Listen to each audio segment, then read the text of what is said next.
بسم اللہ الرحمن الرحیم۔ السلام علیکم ڈیئر اسٹوڈنٹس، جیسے کہ آپ کو معلوم ہے کہ ہم چیپٹر نمبر 7 میں سولوشن اور سسپینشن کے بارے میں پڑھ رہے ہیں۔ تو آج ہم واٹر ایز یونیورسل سالوینٹ، ہم واٹر کے بارے میں پڑھیں گے، کیونکہ جس طرح آپ کو معلوم ہے کہ ہم نے سالوینٹ اور سالوٹ کے بارے میں پڑھا تھا۔ تو واٹر جو ہے وہ ایک یونیورسل سالوینٹ ہے۔ اب اس کا کیا مطلب ہے، اس کو ہم ایکسپلین کریں گے۔ تو واٹر ایز یونیورسل سالوینٹ، جیسے کہ آپ کو معلوم ہے کہ جتنی بھی چیزیں ہیں دنیا میں، اس میں سے بہت زیادہ جو ہے وہ واٹر میں ایزیلی ڈیزالوز ہوتے ہیں، حل ہوتے ہیں۔ اس لیے لکھا گیا ہے کہ most of the things dissolves in water easily. We can say that water is a very good solvent. Sugar, rock salt, and sodium bicarbonate، جس کو ہم میٹس میں بھی کہتے ہیں، ایکسٹرا ڈیزولوز ان واٹر۔ اس میں جیسے آپ کے معلوم ہے کہ جو واٹر ہے وہ بہت زیادہ آرگینک اور انارگینک جو کمپاؤنڈس ہوتے ہیں، جو سبسٹانسز ہوتے ہیں، ان سب کو ڈیزولوز کرتا ہے۔ جیسے کہ جو شوگر ہے، راک سالٹس ہے، اور sodium bicarbonate, sodium carbonate, ان سب کو ڈیزولوز کرتا ہے۔ اس طرح milk, alcohol, lemon juice, vinegar and apple juice is dissolved in water easily. All these things are also dissolved in water easily. So water dissolves many substances, either they are organic or inorganic, but they are dissolved in water. Water easily dissolve them. Therefore, water is a very good solvent, and therefore we can say that water is a universal solvent. So اب جو ہم جو خوراک ہم کھاتے ہیں تو وہ بھی سلوشنز بناتے ہیں باڈی کے اندر۔ جب وہ اسٹمک میں جاتے ہیں تو وہاں حل ہوتا ہے، وہ واٹر اور ایسڈ جو ہے وہ سلوشن بناتے ہیں، اور پھر یہی سلوشن جو ہے یہ بلڈ میں ڈیزالو ہوتا ہے۔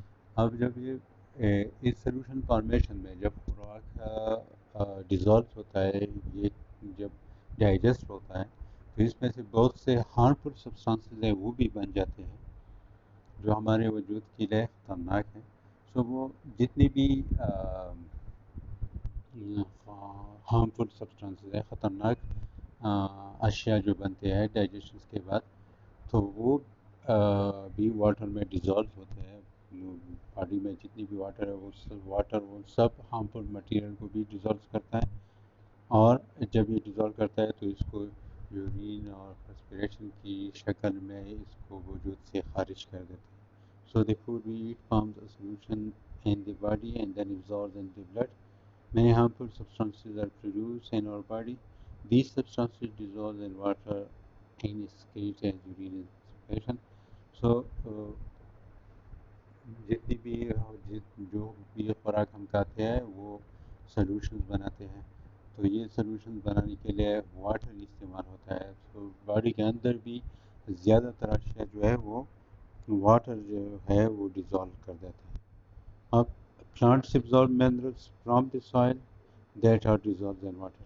اب اگر آپ دیکھ کہ جو پلانٹ ہوتا ہے وہ زمین سے ڈفرینٹ منرل جو ہے وہ ایبزارب کرتے ہیں۔ اب یہ منرل ڈائریکٹلی تو پلانٹ ایبزارب نہیں کر سکتا، تو اب یہ ایبزارپشنس کو کون کرتا ہے؟ یہ ایبزارپشنس روٹ کے ذریعے، جو روٹس ہیں اس کے ذریعے ایبزارب ہوتا ہے۔ تو یہ روٹس کس طرح آپ کر دیتا ہے یہ جو ایبزارپشنز ہوتا ہے؟ تو یہ منرل واٹر میں ڈیزالو ہوتے ہیں۔ جب واٹر میں ڈیزالو ہوتا ہے تو روٹس کے ذریعے یہ پلانٹس ایبزارب کر لیتے ہیں۔ اس لیے جو واٹر جو ہے وہ ایز اے یونیورسل سالوینٹ بہت سے سبسٹانس کو ڈیزالو کرتا ہے۔ اس لیے یہ منرل بھی پلانٹس اس واٹر کی اس خصوصیت کی وجہ سے اس کو ایبزارب کر دیتے ہیں۔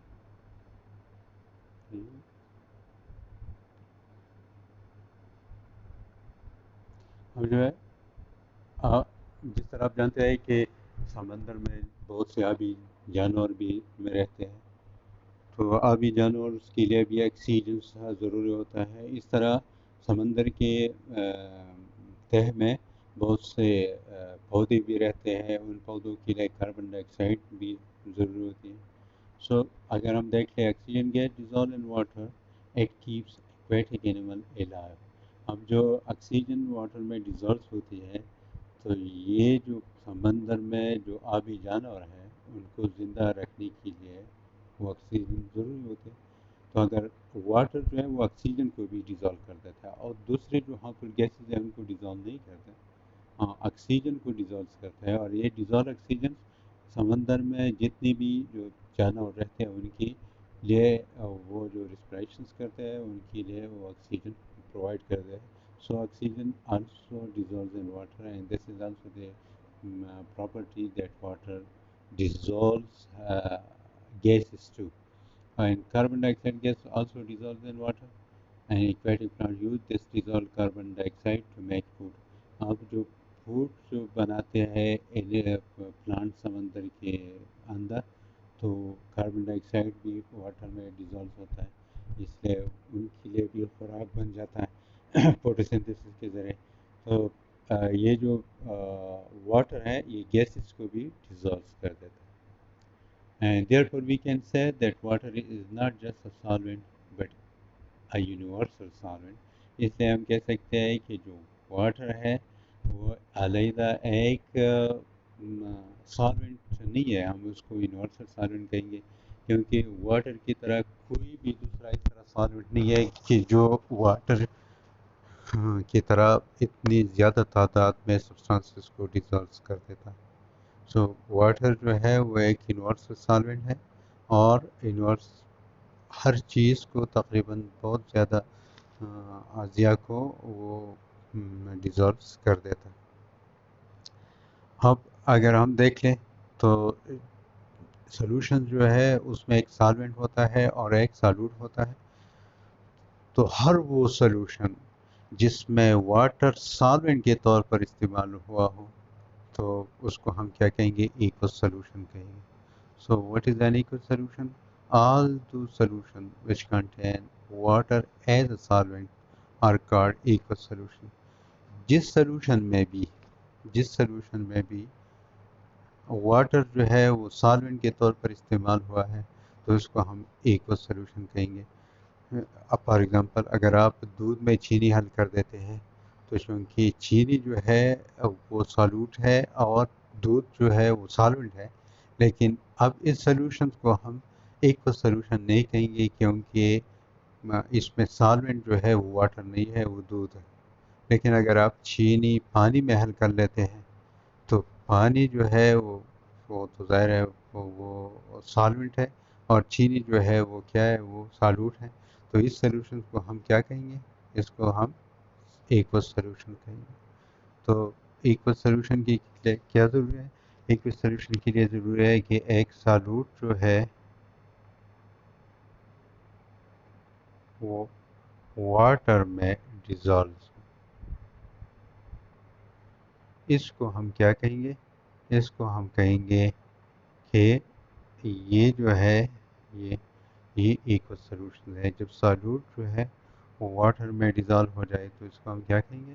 اس کو ہم ایکوس سولوشن کہیں گے. So aqueous solutions are all those solution in which water is used as a solvent. So جس میں واٹر جو ہے وہ سالوینٹ کے طور پر استعمال ہوتا ہے تو سولوشنز کو ہم ایکوس سولوشن کہیں گے.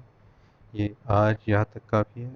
انشاءاللہ اگلے کلاس میں ہم جو ہے وہ سولوشنز کی ڈائلوٹ اور کنسنٹریٹڈ سولوشن یہ پڑھیں گے، اور اس کے ساتھ ساتھ سولوشنز کے اور ڈفرینٹ ٹائپس جس میں سیچوریٹڈ، انسیچوریٹڈ اور سپر سیچوریٹڈ سولوشنز ہیں وہ بھی پڑھیں گے انشاءاللہ. تو آج آپ اس لیکچر کو اپنے نیٹ کاپی میں اپنے محفوظ کرنا. ٹھیک ہے.